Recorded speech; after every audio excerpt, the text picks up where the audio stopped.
Hello viewers, आप सबका स्वागत है फिनिक्स भी लीगल चैनल में। तो आज हम लेटेस्ट सुप्रीम कोर्ट की एक जजमेंट है उसके बारे पे आएंगे, जिसपे बात की जा रही है अपील की। अपील में जो अपीलेट फॉरम होता है या अपीलेट कोर्ट जो होता है, उनके पास उनकी क्या क्या पावर्स होते हैं, किस किस ग्राउंड पे वो जजमेंट कर सकते हैं, यहाँ पे वो बात की गई है। क्या अगर कोई ऐसा ग्राउंड जो ट्रायल कोर्ट पे नहीं लिया गया है, तो क्या उसको अपीलेट कोर्ट पे लिया जा सकता है या नहीं लिया जा सकता, ये बात इस जजमेंट में की गई है। तो आप सबका स्वागत है फिनिक्स में लीगल चैनल में। हमारा चैनल जो है वो सिविल लॉस के बारे में, सीपीसीज के बारे में ज़्यादातर डिस्कशन करते हैं। बाकी लॉस के बारे में भी हम करते हैं, बट बहुत कम ही करते हैं मेरे हिसाब से। तो जजमेंट्स को, जो हाई कोर्ट या सुप्रीम कोर्ट के जो जजमेंट्स होते हैं, उनको डिटेल्स में और बहुत ही सिंपल भाषा में समझाने की हम कोशिश करते हैं।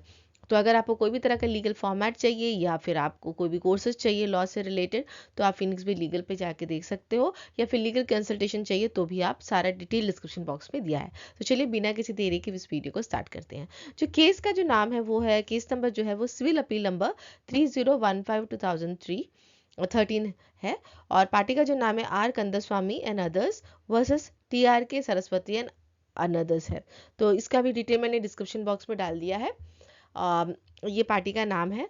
तो अब हम आते हैं इसका फैक्ट्स ऑफ द केस में। फैक्ट्स ऑफ द केस में आने से पहले ये हम समझेंगे कि सिविल अपील क्या होती है। लेकिन नॉर्मल भाषा में तो सभी को पता होता है कि अपील क्या होती है। जब हम ट्रायल कोर्ट में केस जीत जाते हैं या फिर हार जाते हैं, लेकिन हमारा कोई जो प्रेयर पोर्शन के हिसाब से हमें सेटिस्फैक्ट्री रिलीफ नहीं मिलता है, तो हम अपील कोर्ट में जाते हैं। ये फर्स्ट अपील होता है यूजली, और ये हमारे गवर्न होता है सेक्शन 96 टू 99A और ऑर्डर 41 ऑफ CPC से ये गवर्न होता है।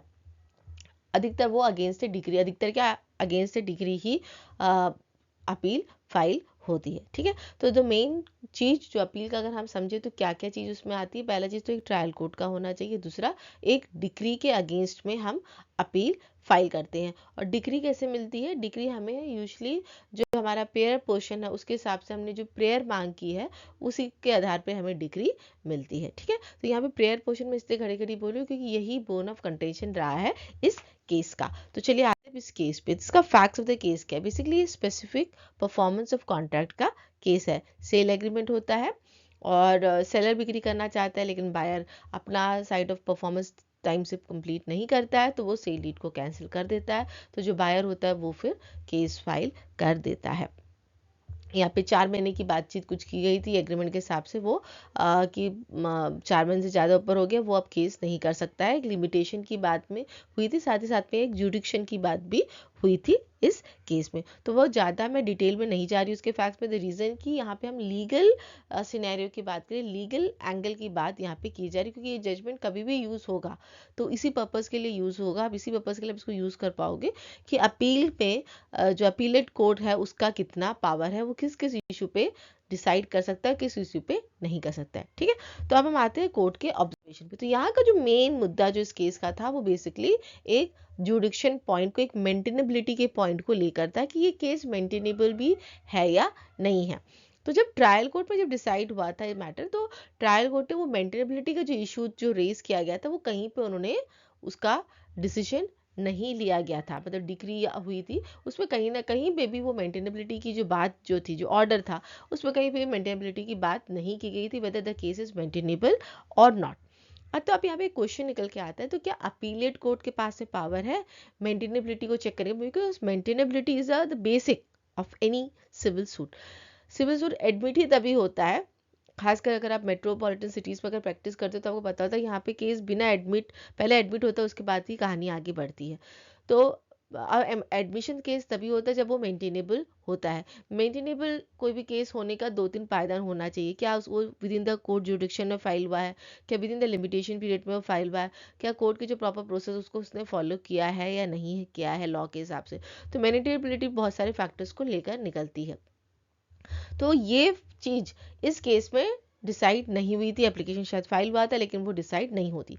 तो अब जो अपीलेट कोर्ट है, क्या उसके पास में ऐसा कोई अथॉरिटी है कि जो पॉइंट, जो मेजर पॉइंट, मेन पॉइंट जिसको एक ट्रायल कोर्ट को पहले करना चाहिए था, वो अगर नहीं किया तो वो क्या हाई कोर्ट या सुप्रीम कोर्ट कर सकता है या नहीं कर सकता है? तो इस पर सुप्रीम कोर्ट ने कहा है, सुप्रीम कोर्ट ने रेफर किया 2 जजमेंट को। एक कांतामनी वर्सेस नसीर अहमद 2017 का है, 4 SSC 654, and observe that unless an issue as to the maintainability is framed by the trial court, The suit cannot be held to be not maintainable at the appellate stage only because appropriate declaratory relief has not been paid. The bench explained that a suit for specific performance of a contract for sale normally is premised on a written agreement between the contracting parties signifying a meeting of minds of two persons or more. It was further clarified that in a fit and proper case, notwithstanding omission of the trial court to frame an issue touching jurisdictional fact, the higher court would be justified in pronouncing its verdict upon application of the test laid down in Shishit Dhawan versus Shaw Bros brothers. इसका case number है, ये बहुत ही important case है, 1 SSC 534, wherein it has been held that the assumption of jurisdiction, refusal to assume jurisdiction would depend on existence of jurisdictional fact. The bench held, we clarify that any failure or omission on the part of the trial court to frame an issue on maintainability of a suit touching jurisdictional fact by itself cannot trim the power of the higher court to examine whether the jurisdictional fact did exist for grant of relief as claimed, provided no new facts were required to be pleaded and no new evidence led. तो ये मैंने पूरा इसीलिए पढ़ा है समझाने के लिए, क्योंकि यहाँ दो इंपॉर्टेंट जजमेंट्स के बारे में यहाँ पे बात की, और दोनों जब एक अगर हम पढ़े तो थोड़ा सा एक दूसरे को काउंटर करते हैं, लेकिन जो मेजर जजमेंट जो लाया गया था वो शिशित धवन वर्सेस शॉ ब्रदर्स का जो था, जहाँ पे पावर की बात की गई थी। यहाँ पे क्वेश्चन ही पावर का था ना, कि क्या जो ट्रायल कोर्ट ने इशू ही नहीं फ्रेम किया था मेंटेनेबिलिटी को लेकर, क्या वो इशू हम अपील कोर्ट पे ला सकते हैं, क्योंकि अपील कोर्ट का जो अपना जो पावर होता है बहुत ही लिमिटेड होता है।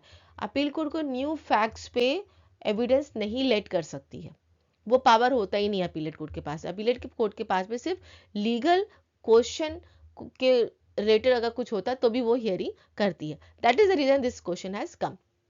तो यहाँ पर कोर्ट ने बोला कि जो मेंटेनेबिलिटी की जो बात होती है, जुडिक्शन की जो बात होती है, वो basically it is a legal question, and just because वो ट्रायल कोर्ट पर उसका इशू नहीं फ्रेम किया गया था, तो ये जो शिशित धवन वर्सेस शॉ ब्रदर्स जो है, इसे बहुत क्लियरली बोला गया कि जो हाई कोर्ट्स है या उससे भी सुपीरियर कोर्ट, सुप्रीम कोर्ट जो है, इनके पास अथॉरिटी है, बिकॉज यहाँ पे कोई फैक्ट्स का हम एविडेंस नहीं करा रहे हैं।